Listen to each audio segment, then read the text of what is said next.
Yo, what up you guys, MxgicIQ here, and today we're going to be talking about how car games are losing their identity and compromising in order to release quickly.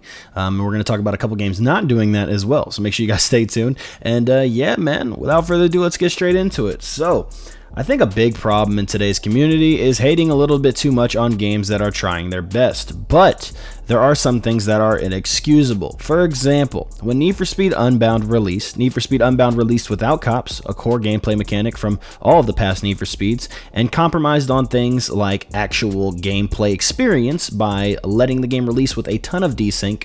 Literally, there was zero marketing and there was no beta testing in order to see if the game was even decent enough by the community, okay? Obviously, there wasn't, because there was glaring issues that simply shouldn't have made it to full release and are still in the game today.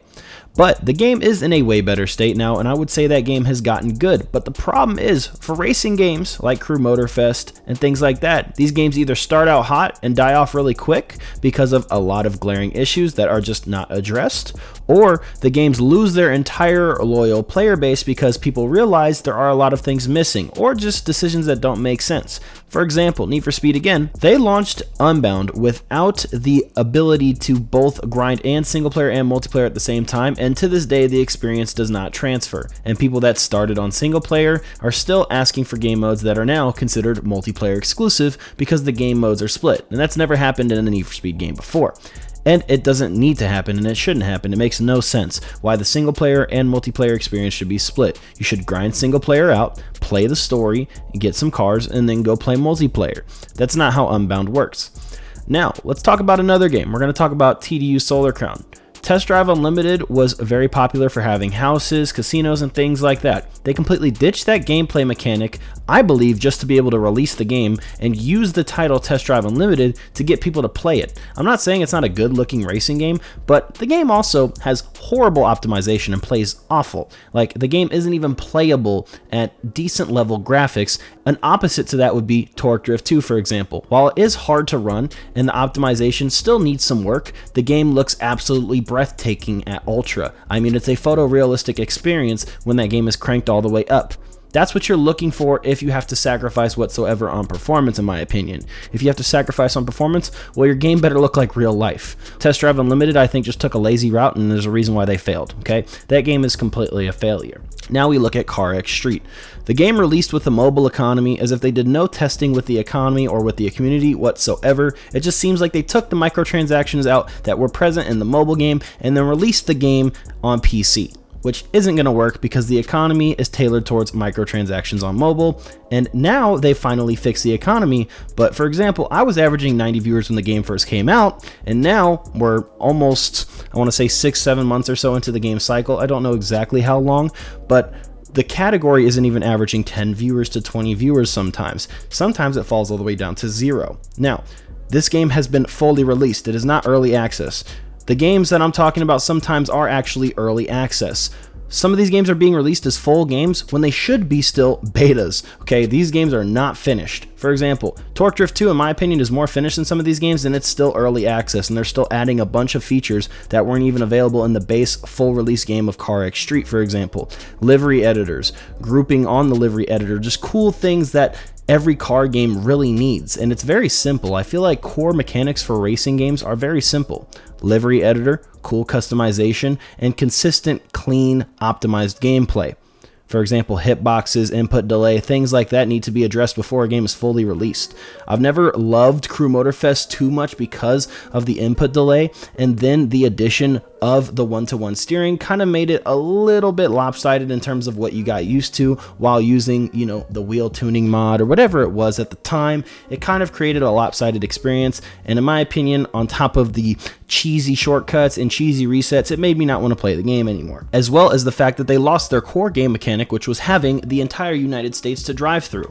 There's no reason why we got basically a re-release of the Crew 2 with updated graphics and decently better physics, not immensely better, okay? And then they just completely scrapped the core base of a Crew game, which was to be able to traverse the United States with your friends. In my opinion, Crew 2 and 1 are better than Motorfest. Now, that's up to you whether you want to agree or deny that. I'm not saying Motorfest is a terrible game, but all they did was re-release content from the Crew 2 as new rewards in the Crew Motorfest with maybe one new car every now and then per season, Okay, and then I'm talking about, by the way, Summit Rewards. They have released a few new models to the game as well. I'm not discrediting that. I don't think the game is bad. I just think they need to stick to their game's identity, which is being able to go across the entire United States. Games are compromising on losing their main identity of their game just to try and add more cars into the game. It doesn't make any sense. And I'm talking specifically about car games, but this could go all the way to the Division splitting up all the dark zones, which nobody asked for. And the core game mechanic of the Division 1 was having that big dark zone right in the middle, and they got rid of that, and that's what made that game great. Division 2 is a good game, but it's not Division 1 in my opinion. Okay, Battlefield, I don't even need to get started on that. You guys should go check out this video right here if you guys want to see what happened to Battlefield evolving backwards. It's crazy, man. It seems like a lot of games are sacrificing core gameplay mechanics to push out games faster. I'd rather wait 5 years for a good game. For example, we have AC Evo coming out soon. That game definitely builds upon what the original game released, but we can all agree too that modding is a big part of Assetto Corsa. And for example, going back to CarX Drift, it was a big part of that game. It's what kind of carried that game. And instead of embracing that in CarX Street and releasing it with mod support, they decided to ditch the moddable branch for CarX Street. As a matter of fact, take action against people cheating. Okay, or modding the game. And then they consistently update things to people that do try and switch server side or client side profiles for modding. They constantly change those so people can't keep their mods updated.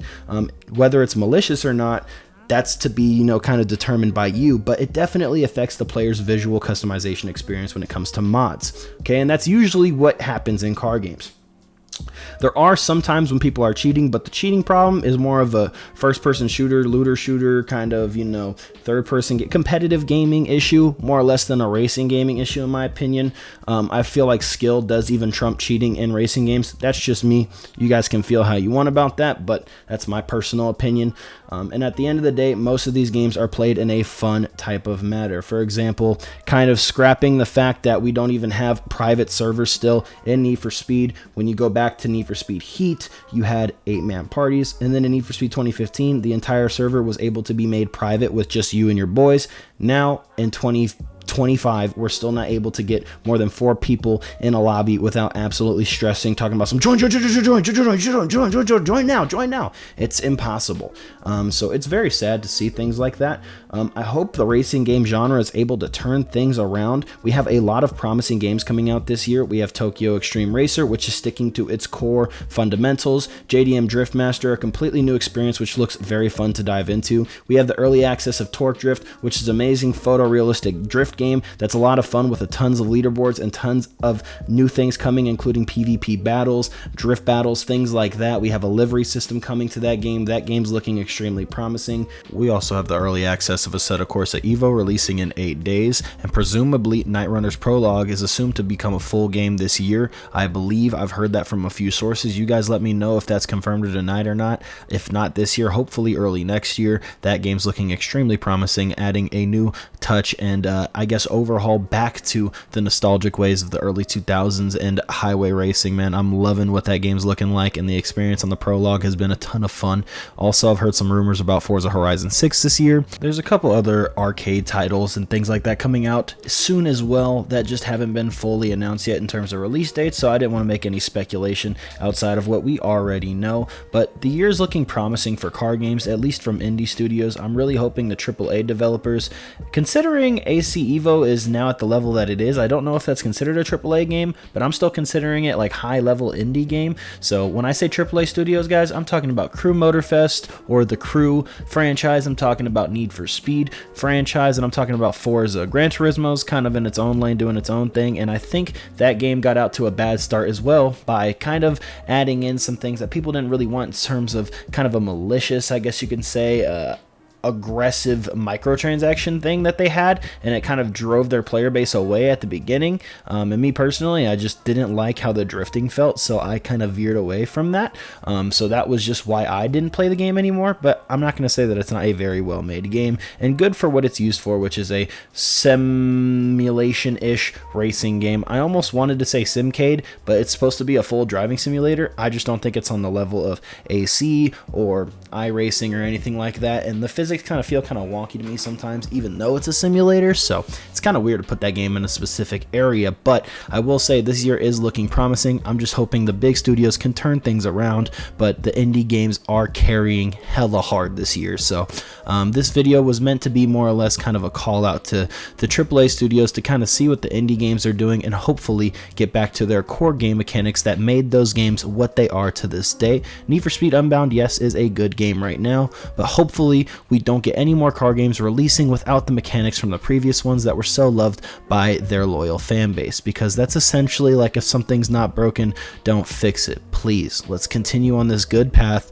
We have good games coming out. Let's keep it positive moving into the new year. I hope you guys enjoyed. It's been MxgicIQ. Appreciate you guys if you listened all the way to the end. I know there's going to be some comments from people that didn't watch the video all the way throughout, but it's not to say every racing game we have is bad right now. Just lack of content, lack of listening to audiences is starting to take a toll on some of the current games that are released at this time. So I appreciate you guys for tuning in. It's MxgicIQ, and I'm out. Peace.